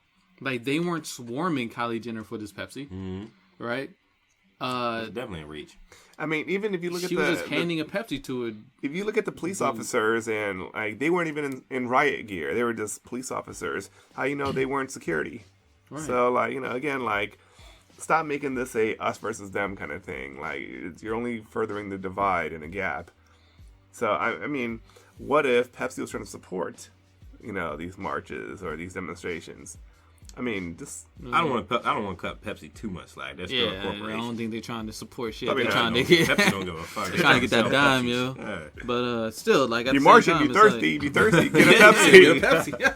Need that sugar rush? Get a That's Pepsi. like Dave Chappelle. He was like, I thought that's why I was marching in the first place. He was like, if Martin Luther King ever had a sneaker deal. Yeah. He said, we like the marching, but... He's putting down the civil rights thing. Martin Luther King had a walking shoe. We like the marching, but all the talks of revolution and everything is going to have to stop. Tell him that. Yeah, you know. It's all about that corporate agenda, man. So I You thought gotta- that I was watching in the first place. I mean, it's just a commercial. It is what it is, man. Stan Joe's just a commercial. Yeah, man. Like, but still, like, they're reaching, man. Like, look, there's a lot of shit to be outraged about, and I guess I can see where y'all coming from, but I'm about as liberal as they come, man, and y'all reaching on that shit. I'm sorry. Definitely. All right. Just real quick hitter. 2 cents. There was a teacher Substitute teacher, excuse me, in a New Jersey school district who came under fire. Was this happened on March 22nd, 2017? It's the title of the date of this article. She was a substitute teacher who allows fifth graders to, quote, sell a fellow student during a mock slave auction that was filmed. Wow, she filmed it. I hear that Crazy. part. The incident was reported at Jefferson Elementary School in the South Orange Maplewood district, the same district in which students studying colonial America this month at another school drew slave auction posters and hung them in the school's hallways. Jeez. Wow. It is a little bit sensitive, but I kind of applaud her for going that route. I mean, why not? It is history, you know? And when we start trying to forget our history, I think there's going to be a part of ourselves that is lost with that, you know? And you can't just not say history because it offends people. You can't not say a historical fact. Historically, slave posters were hung around neighborhoods. That's what they were, you know? I could support somebody using something like that for a teaching lesson. You know, it's not really too... And I will say what Jay said before, they should have auctioned off multiple colored kids, not just or just a black kids kid, in general. and try to ask how they felt. Now, how do you feel pick about this? one of the What do you 3 think black about kids this? in class. Yeah, and auction yeah. off. Don't pick Don't the only auction off black just kids the in black girl. class. Right. You know what I'm saying? Like, if you want to have it as a learning experience, a teaching moment, right? Like, you know, pick some white kids. Like, you know, Mix it up so Mix it up a everybody little gets bit. understanding. Exactly, mix it up a little Like, bit. I'm with you. Like, I applaud bold moves in teaching, right? Like, I do generally. But this didn't seem bold. Like, this seems... It could have been better thought out. Yeah, it seemed poorly planned. It seemed poorly thought out. Like, I don't think so. if like, back to the topic, if you want to You had simulate a time to slave hang up auction, posters, though. You had time. like, to think what of is this. the context of teaching slavery, right? Like, what? Why do we teach slavery? Do we do it just to remember how bad it was? Do we do it to say that, oh, it was great?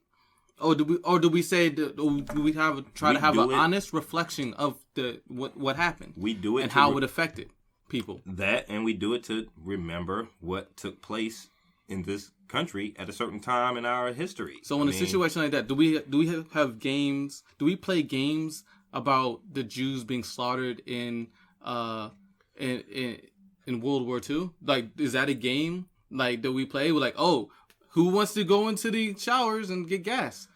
Who's not next? A game, but it's not a game. Like, it's not a game, but it'll give you a sense of what it was like to be in that person's shoes.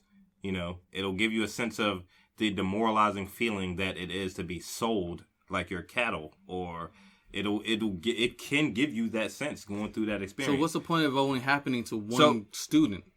Well, they didn't say that they only did it to one student. They said they only did it to black students. Allowed fifth graders to sell a fellow student. Yep, they did say student individual. So, all right, let's see. I hope he wasn't black. I hope it was at least a white kid then. He was black because his mother was black. I saw a video. She was talking about it. Let me see. In the latest incident, students studying the triangular slave trade presented a project in which they held a mock slave auction and asked fellow classmates. Actually, you know what? No, I think I did hear about the mom getting mad about this. That's insensitive, yo. Asked fellow classmates to participate. They filmed the project, which is part of their own colonization. The teacher sent a note home to parents after she found out everybody was all upset. While I understand the creative effort and the impact it had upon the students who viewed this, I used it as a teachable moment to elaborate on the gravity of this part of our history. The teacher wrote, I was concerned about the students who viewed and participated in this reenactment and would like to convey this event to you so we can address the students' perceptions as a whole. So that's the actual teacher. That's not the sub that did this. Let me see. When she returned. Okay, yeah, that's the actual teacher. I apologize. My mistake. So, yeah, I mean, even the teacher kind of understood, you know. Another parent quoted, I'm disgusted, really disgusted that a child was bought. That doesn't make any sense. Well, it doesn't, but it's history. It's a historical fact. So if you had a teacher who came into class one day and said, okay, oh, you group of kids, you get over here because we're going to reenact the Auschwitz, you know, in the Holocaust. You know, you're not going through the act of actually, you know, trying to hurt these kids, but to show them how they were herded and cattled into these places and kind of what was done to their forefathers and their ancestors. There's a value in that. And you can't say that, you know, would I be upset if my son came home and said he was sold in a slave auction that they reenacted in school? I don't know if I would be quite as upset. As long as it was done to multiple kids and I just singled out as my son. And, you know, it says a student, but we don't know. They could have been multiple kids if they did. They could have did a white kid, you know. There's a value in that. Like, if it was multiple kids, like, and if it was a mix of races, then I'm like, that's a teachable moment. Yeah, exactly. That's teaching empathy, right? Like, that would be this white student understanding what it was like to be a black person at a time outside of his scope of experience. I'm with that, but that's not what happened. Like, that's not at all what happened. It seemed they picked up the black kid. They put this kid on auction block and they sold him. We don't know if this kid was black. Although they were selling slaves. We don't know, but I saw his mom. So I assume he was black. And we don't know if they only picked one kid.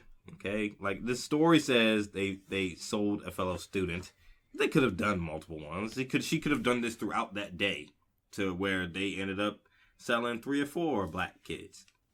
You know? Could have. That's not what was reported. Listen, man, there's value in this lesson. I applaud the teacher for taking good intentions. There were good intentions. They could have been better thought out. But sometimes a lot of these subjects that they teach in school are useless. The road to hell is paved with good intentions? Okay, fine. Touche. But she had good intentions. And, you know, there was a teachable moment here that they could have took advantage of. Maybe if it was better thought out. You know, I applaud the teacher for teaching something that is historically based. And, you know, a lot of times you look at these classes like oceanography and shit. Who cares about that shit? You know what I mean? Like, teach something true about history. You know, and as much as we like to run away from history, it's always going to be there. It's our history, you know. History's going to repeat itself too. I mean, look at all the crap on the news right now. So, I mean, whatever we can to teach empathy, you know, to teach like, you know, what it was like for other people, you know, to be.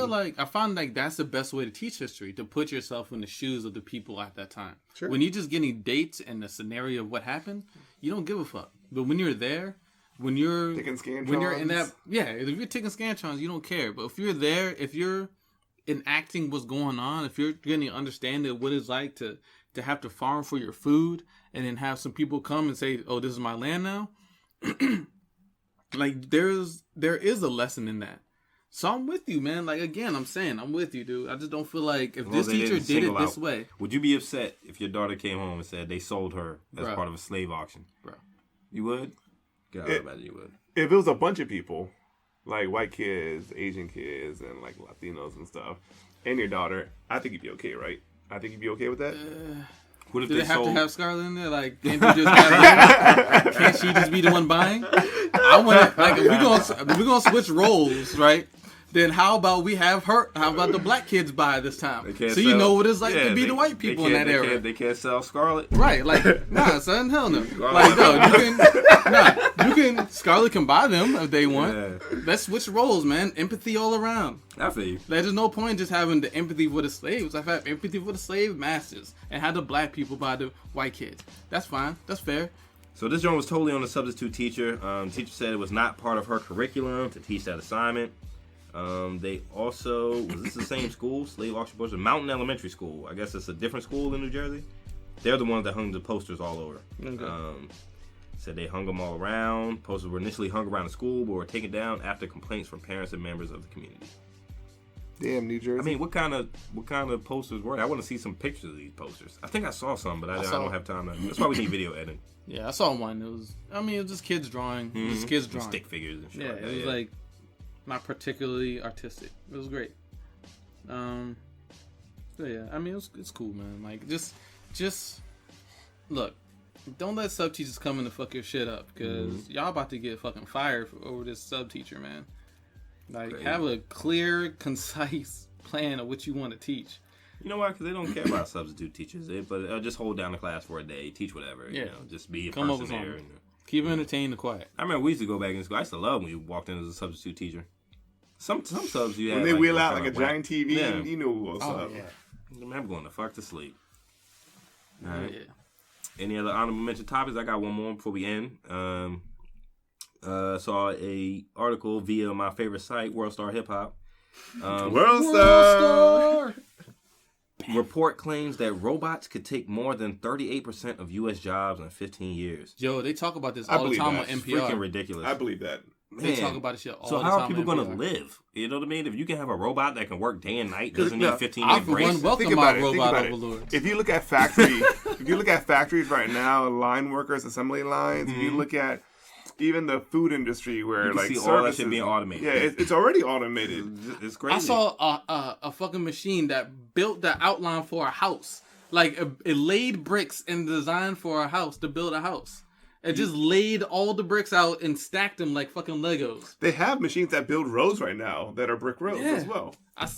Like that's what they're doing. So you can't. You're gonna get one machine and build 150,000 houses for one machine. You can't deny the productivity and the efficiency of a robot. But even you have to have a plan for the cost benefit.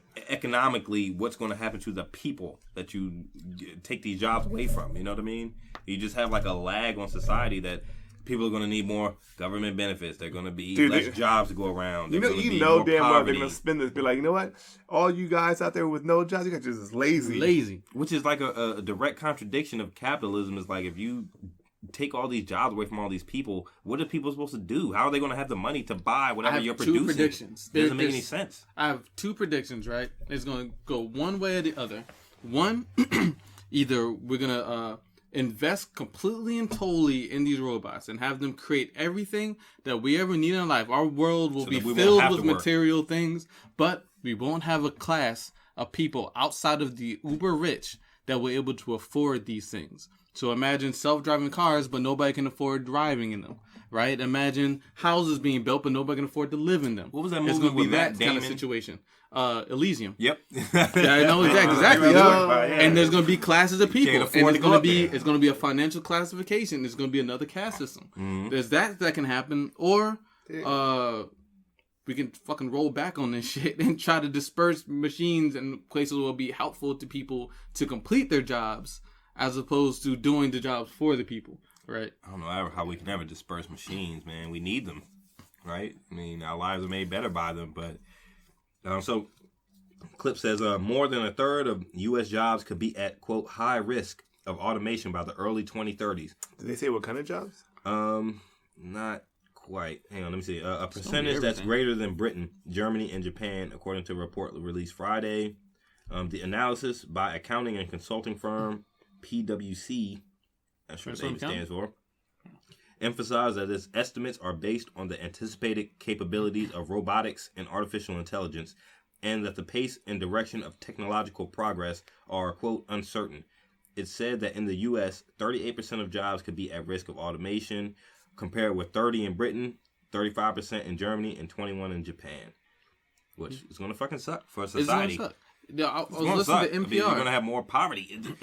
If you don't have a plan for what happens to these people when they're displaced from working, you can't just say, okay, well, there's no jobs, no work, fine. You know, right. How are you going to feed people? Well, how the fuck, how are people going to eat? How are they going to buy? Who's going to buy the products these machines are creating?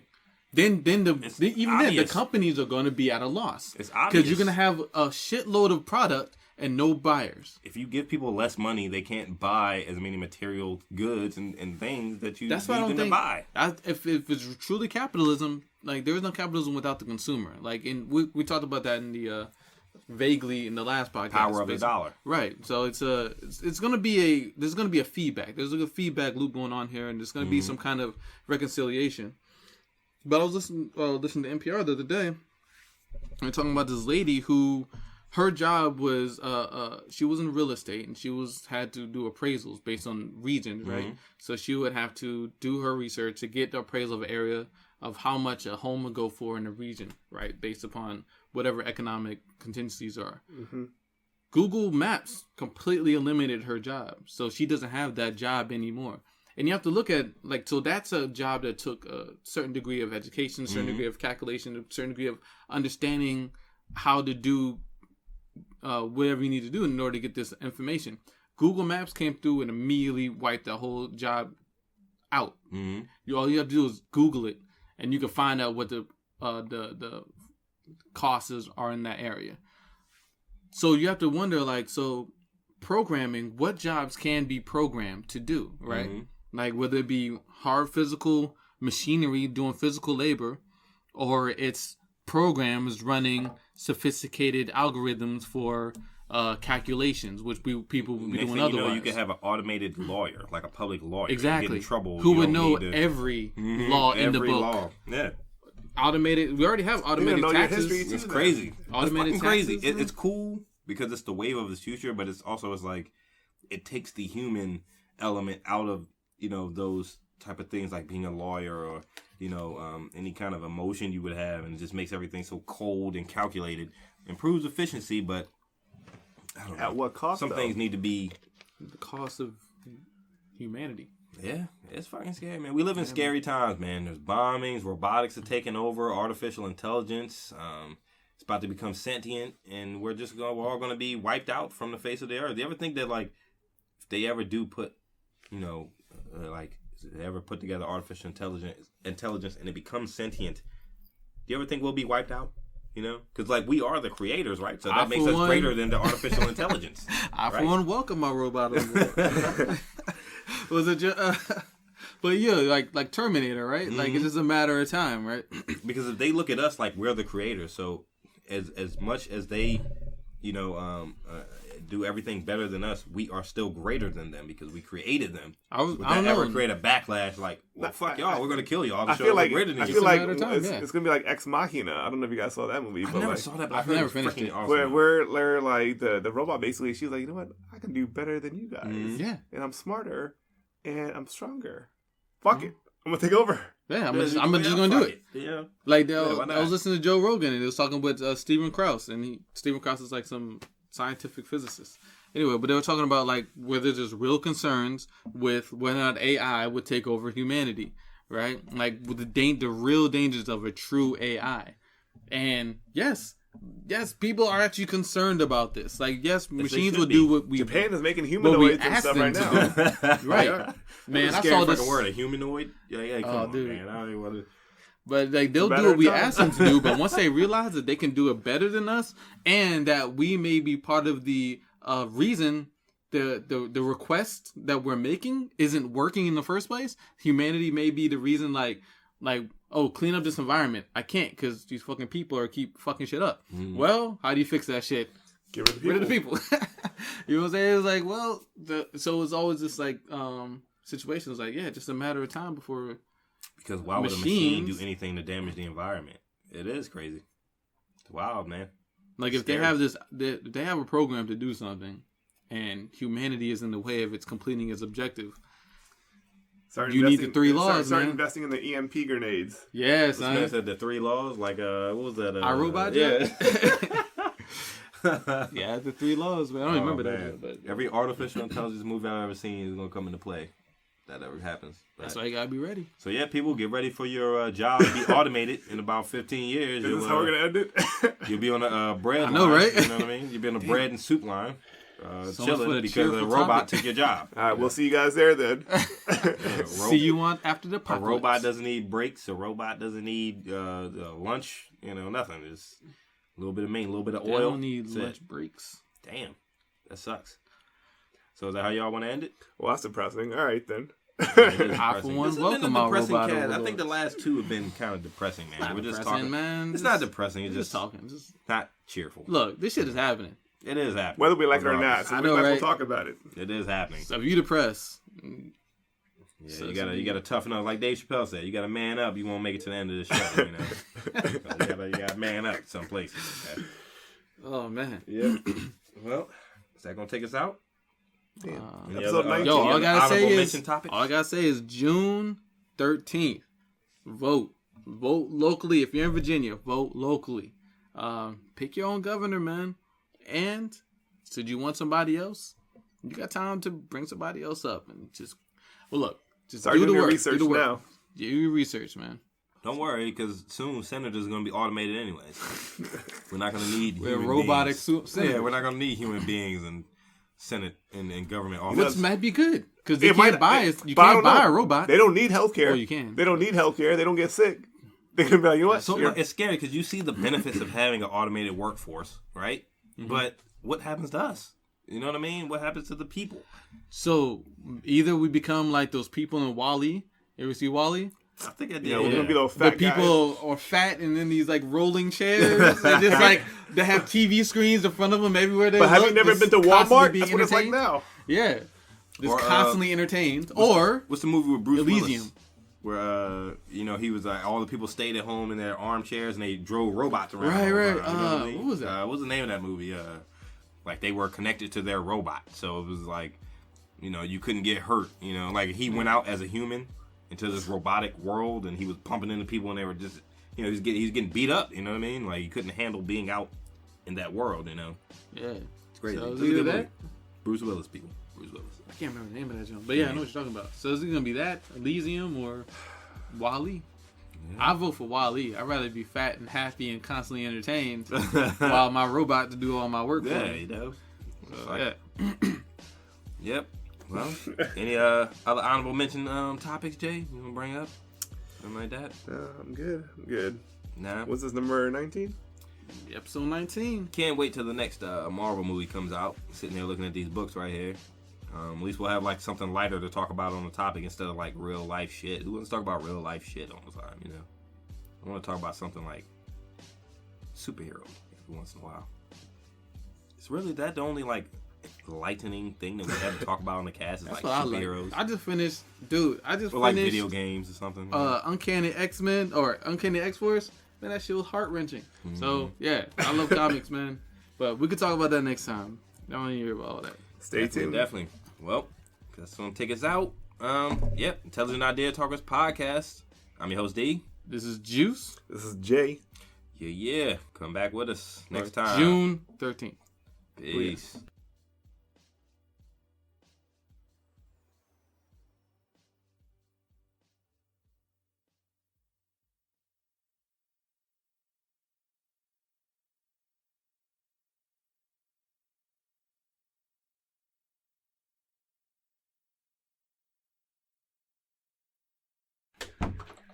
I'm gonna say some shit.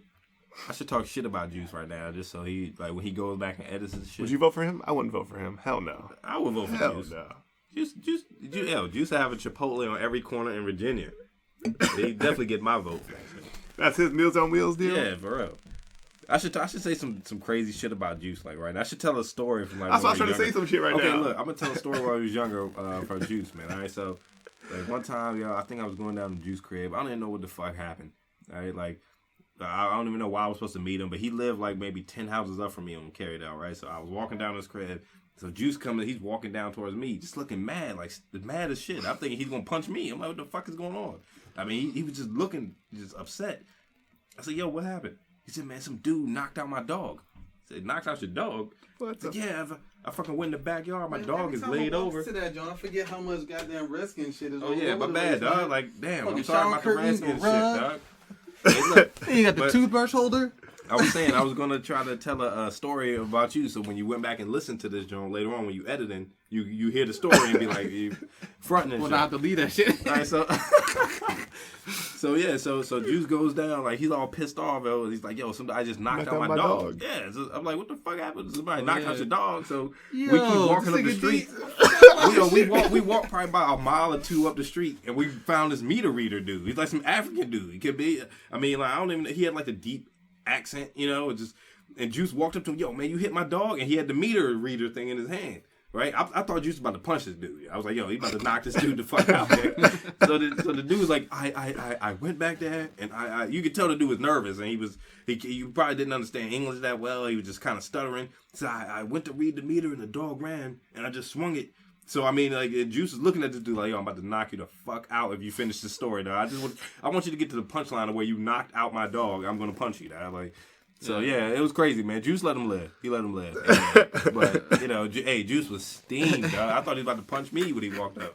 I was like, holy shit, what's wrong with this dude? Yo, I totally forgot about that shit.